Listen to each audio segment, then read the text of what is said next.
Hello అండి, నమస్తే. మళ్ళీ మీ ముందుకు వచ్చేసాను వాడపల్లి కిచెన్ నుంచి ఉషారాణి వర్మ.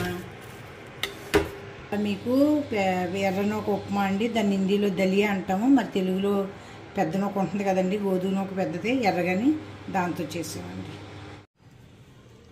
ఇవాళ ఎర్రనూక అండి, దలియా అంటారు తెలుగులో, మరి ఎర్రనూక అంటారు, ఏమంటారు, పెద్ద నూక ఉంటుంది కదండి, దాంతో ఉప్మా చేద్దాం. ఉప్మాని ఈజీగా తీసి పడేయకండి. దీంట్లో కావాల్సిన పదార్థాలు బోల్డ్ రకాలు ఉంటాయి.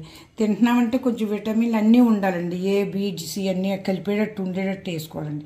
ఇగోండి మినప్పప్పు అండి, ఇగో క్యారెట్ అండి, ఇగో అల్లం అండి, ఇగో ఉల్లిపాయలు, ఇగో పచ్చిమిరపకాయలు, ఇదిగో జీడిపప్పు అండి, ఇదిగో జీలకర్ర, ఆవాలు. శనగపప్పు నానబెట్టానండి, ఎందుకంటే పిల్లలు ఉంటారు, ముసలోళ్ళు అటోళ్ళు ఉంటారు, తినలేకపోతే అది కొన్ని నానబెట్టి వేసుకుంటే బాగుంటుందండి. అందుకని శనగపప్పు కొంచెం పల్లీలు కూడా యాడ్ చేస్తామండి. అంటే ఉప్మా ఉట్టిది పొట్టకు తింటాం కదండి, మనకు కావాల్సిన మనిషికి ఉండాలండి, విటమిన్లు అన్నీ ఉండాలి. అంతే కొంచెం పల్లీలు అండి. తిన్నా కానీ మంచి క్వాలిటీ తినాలి, కొంచెం తిన్నా క్వాలిటీ ఉన్నది తినాలండి. ఇదిగో చేసే విధానం అండి. ఇప్పుడు ఇదిగోండి అల్లం వేసాను,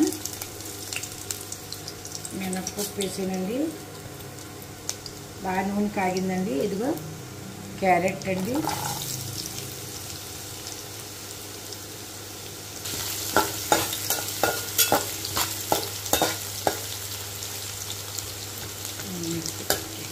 ఇదిగోండి జీడిపప్పు అండి, కొంచెం పల్లీలు కూడా యాడ్ చేస్తానండి. ఇదిగో పల్లీలు అండి, జీడిపప్పు వేసాం కదండి, పల్లీలు, ఆవాలు, జీలకర్ర అండి. ఆవాలు ఎక్కువ ఉంటేనే సూప్తానికి కూడా అందం అనిపిస్తుందండి. పేలాలండి, పట్టుమంటే చూసి ఆవాలు.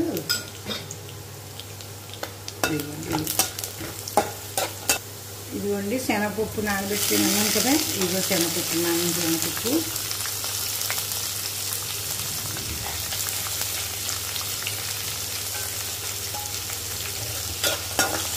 ఆవాలు, కరివేపాకు, అల్లం ఎగ్దం మెయిన్ అండి, ఉండాలండి ఉప్మాకి. అల్లం, కరివేపాకు, మినపప్పు ఈ కంపల్సరీ ఉండాలండి. అల్లం అయితే మీకు అల్లం టేస్ట్ వస్తేనే ఉప్మా బాగుంటుందండి. ఆవాలు కూడా కనపడితే బాగుంటాయండి. ఎక్కువ వేసామంటే కొంచెం ఆవాలు ఎక్కువ వేస్తామండి. ఇది ఉల్లిపాయ, పచ్చిమిరపకాయ, ఉల్లిపాయ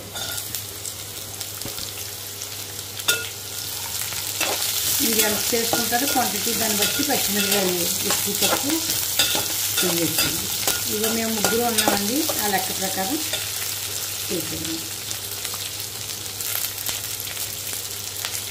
వేగనిచ్చి మీకు అర్జెంట్ అనుకుంటే ఎక్కడికైనా అల్లి వాళ్ళు అయితే గమ్మున పక్కనే పొయ్యి మీద కొంచెం నీళ్ళు పెట్టి తీసుకొచ్చాడు.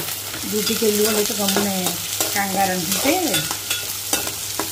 నీళ్ళు పక్క పొయ్యి మీద పెట్టుకుంటే వెంటనే నీళ్ళు అయిపోతుంది. ఇవన్నీ మూత తీసేయండి, వేగినాయండి. అంటే పిల్లలకి మనం అల్లం ముక్క పెడితే తినరండి. అంటే ఇందులో అల్లం అయితే పంటి కింద కొత్త ఉప్మాలో అల్లం రుచి వేరండి.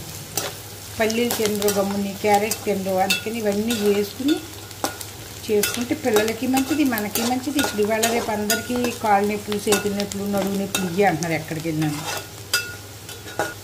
లేకపోతే బీన్స్ కూడా చేసుకుంటే ఇంకా బాగుంటుందండి. మనం నూక తక్కువ వేసుకుని కూరలు ఎక్కువ వేసుకుని తినాలండి. ఎవరికి బాగా ఉండాలనిపించదు చెప్పండి, అందంగా ఉండాలనిపించింది, కాళ్ళు నొప్పులు లేకుండా ఉండాలనిపించింది, ఒళ్ళు రాకుండా ఉండాలనిపించింది. దాని విధంగా అయితే మనం కూరగాయలు ఎక్కువ వేసుకుని చేసుకుంటే అండి ఎన్నట్లకి మనకి కూడా ఆరోగ్యానికి పుష్టిగా ఉంటుందండి. ఇవ్వండి ఒకసారి మూత పెట్టి నీళ్ళు పోసేద్దామండి. ఒకసారి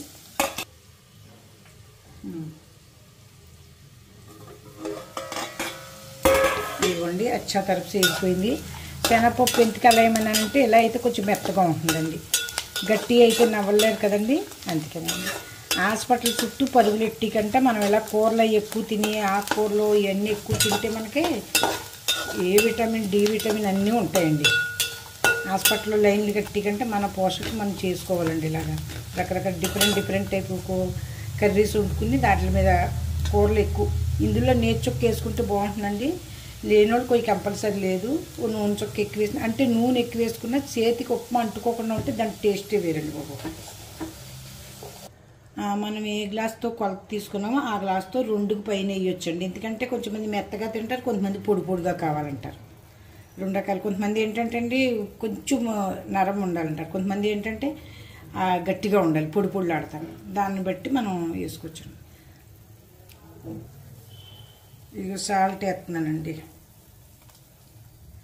ఉప్మాకి నీరు ఏవండో ఇది ఒక్కసారి గుర్తుపెట్టుకోండి. మనం ఎంత మరిగితే అంత టేస్ట్ వస్తుంది కూడా అండి ఉప్మా. ఎందుకంటే అల్లం ఫ్లేవర్ మొత్తం అన్నీ తిగితే కదండి, దాని నుంచి బాగుంటుందండి. బాగా మరగాలండి నీరు, చల్లచల్లాడతాను. అప్పుడు వేస్తే మీకు బాగుంటుందండి. నీరు చొక్కుంటే మరీ మంచిదండి. నెయ్యి వేసుకుంటే మటుకు చెప్పొద్దు ఇంక మీరు, బ్రహ్మాండంగా ఉంటుంది. ఇదిగోండి నీళ్ళు పూరా తడిపి మరిగిపోయి తయారైనాయండి. నూకేద్దామండి. ఇదిగోండి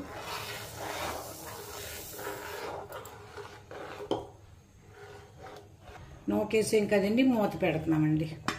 తెల్లనీకైతే వంతుకి 2 వంతులు వేయాలండి. మనం గోధుమ పిండి గోధుమ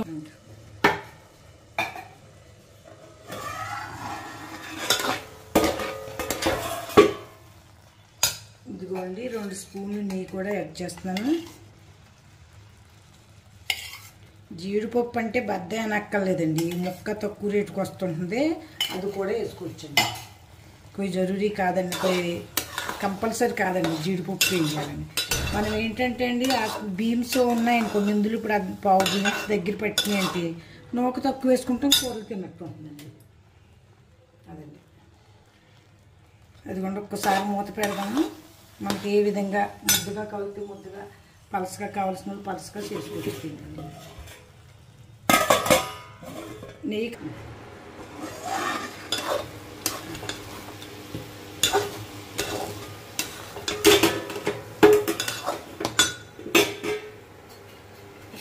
మనం వేసుకోవటానికి పట్టుకుంటుందండి, ఎంతైనా వేసుకోవచ్చు. నెయ్యికి ఏంటండి ఎంత వేసినా బాగానే ఉంటుంది.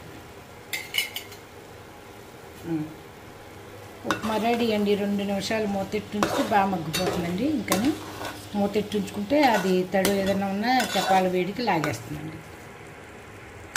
ఇంకో కట్టేస్తున్నానండి. ఉప్మా గరం గరం తయారైపోయిందండి. Thank you. ఉప్మా గరం ఉప్మా తయారైందండి. ఎలా ఉంది చిన్న చూసి చెప్పరా? సూపర్. అల్లం ముక్కలు నెయ్యితో పాటు అదిరిపోయింది. అల్లం ముక్కలు ఉన్నాయా? అల్లం ముక్కలు ఉన్నాయి, పల్లీల ముక్కలు ఉన్నాయి. సూపర్.